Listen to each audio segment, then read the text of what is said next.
If you've been anywhere near the world of cloud computing or tech infrastructure lately, you've probably heard this acronym buzzing around, eBPF. It's being talked about as one of the most revolutionary technologies to come along in years. But what actually is it? And why is everyone so excited?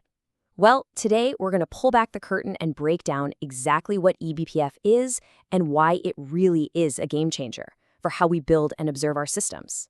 All right, let's dive in. So, to really get why eBPF is such a big deal, we have to first understand the problem it was created to solve. And that problem, it lives deep inside the heart of your operating system, the Linux kernel. For decades, if you wanted to see what the kernel was doing, or maybe add some new functionality to it, you were up against a pretty massive challenge.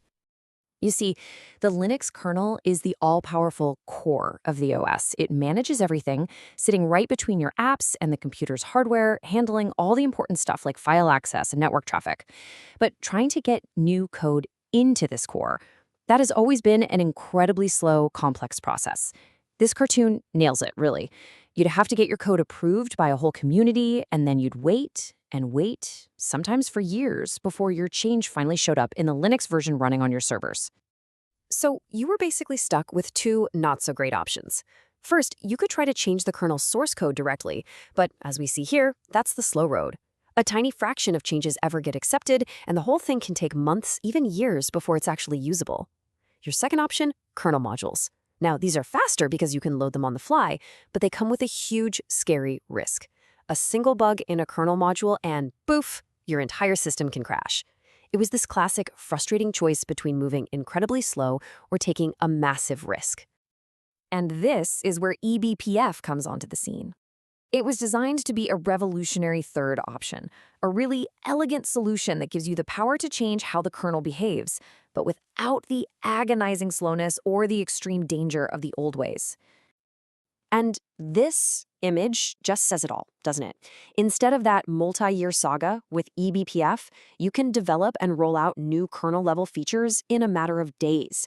You can observe your apps, add security rules, and do it all dynamically without even having to reboot your machine. It's a massive, massive leap forward in speed and flexibility. So what is it officially? Well, eBPF stands for Extended Berkeley Packet Filter. Now, honestly, don't get too hung up on the name. It's kind of a historical thing. It started out as a tool for filtering network packets, but today's extended version is so much more powerful. The best way to think of it is like a tiny, super secure virtual machine that lives right inside the kernel. It's a little sandbox that lets you run your own custom programs safely without any risk to the system. So how does eBPF pull off this magic trick of being both powerful and safe? The secret sauce, the absolute key to the whole thing, is a component called the eBPF verifier. What's so brilliant about this is that the verifier acts like the world's strictest bouncer for the kernel. Before any eBPF program is even allowed to load, the verifier does this deep analysis of its code. It runs a whole series of checks to prove that the program won't crash the system, get stuck in an infinite loop, or mess with memory it's not supposed to. And if the program fails any of these checks, it's just rejected, flat out. This is what makes programming the kernel suddenly so much safer.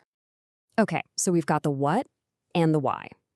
But how does it all work in practice? Let's quickly walk through what happens when you run an eBPF program. It all boils down to these 4 basic steps. First, a regular application, what we call a user space program, loads your eBPF code into the kernel. Second, you tell the kernel to attach that program to a specific event you care about. Third, whenever that event happens, the kernel automatically runs your little eBPF program. And finally, your program can pass any data it finds back to your application using a special, efficient sharing mechanism called an eBPF map. Let's make this super concrete with a classic example, a tool called OpenSnoop. Its whole job is to show you every single file being opened on your system as it happens. So how does it work? Well, it attaches a tiny eBPF program to the open system call. Every time any application on your computer tries to open a file, that system call is triggered, and your eBPF program runs. It grabs the file name, finds out which process asked for it, and then passes that info up to the OpenSnoop tool using a map. It's incredibly simple and powerful. And the OpenSyscall is just the tip of the iceberg. This is where the real power of eBPF shines through. Its flexibility. You can attach these programs to a huge variety of events inside the kernel. We're talking system calls, the start and end of any function, raw network packets the second they hit your network card, security checkpoints, you name it. This is what makes eBPF a general-purpose superpower, not just a niche tool. Now, all this amazing flexibility and power, it isn't just a cool technical detail. It has literally unlocked a completely new generation of tools for developers and operators, and it's fundamentally changing how we think about networking, security, and just understanding our systems. And the most crucial point, the real magic here, is summed up perfectly in this quote from cloud-native expert Liz Rice. eBPF allows us to collect customized information about how an app is behaving without having to change the app in any way. Just think about that for a second. No more adding logging code to your application, no more recompiling or restarting things just to see what's going on.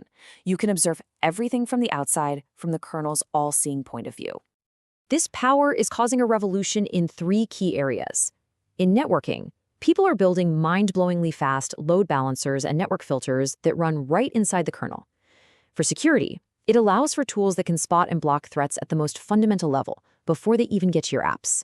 And for observability, well, it's the holy grail, being able to get deep performance insights from any application without ever touching its code. So, to wrap it all up, eBPF is this safe, incredibly efficient way to run your own code inside the Linux kernel.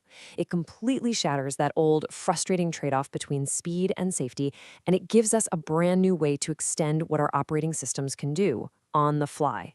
It has effectively given the kernel a whole new set of superpowers, and that leaves us with a really exciting question. What are we going to build with them next?